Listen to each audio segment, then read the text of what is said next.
Solids 6 months finish అయ్యాక 7th month పట్ట day 1 నుంచి ఇవ్వాలి అనుకున్నాం కదా. సో ఏమి ఇవ్వాలి అనేది నెక్స్ట్ పెద్ద క్వశ్చన్ అన్నమాట.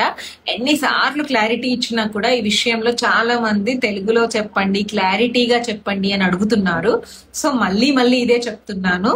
ఒకటేంటి అంటే రైస్ లోపల అన్ని వెరైటీస్ యూ కెన్ గివ్. మళ్ళీ ఈ రైస్ ఇవ్వచ్చా, ఆ రైస్ ఇవ్వచ్చా అని అడగకండి. రైస్ లోపల అన్ని వెరైటీస్. అండ్ సెకండ్ వన్ వచ్చేసి పప్పులు, ధాన్యాలు, పప్పు ధాన్యాలలో పల్సెస్, దాల్స్ లో అన్ని varieties of dals you can start giving. And third one వచ్చేసి వెజిటేబుల్స్ ఏవి కూడా జనరల్ గా ఉట్టిగా ఇస్తే గట్టిగా ఉంటాయి కదా. So boiled vegetables or steamed vegetables చిన్న పీసెస్ లాగా చేసి మీ ఆధ్వర్యంలోనే ఇవ్వండి.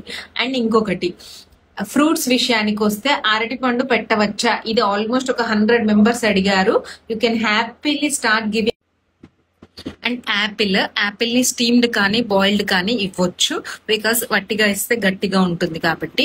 అండ్ ఇంకొకటి వచ్చేసి ట్యూబర్స్, దుంపలు, పొటాటో, స్వీట్ పొటాటో ఉడకబెట్టి ఇవ్వచ్చు.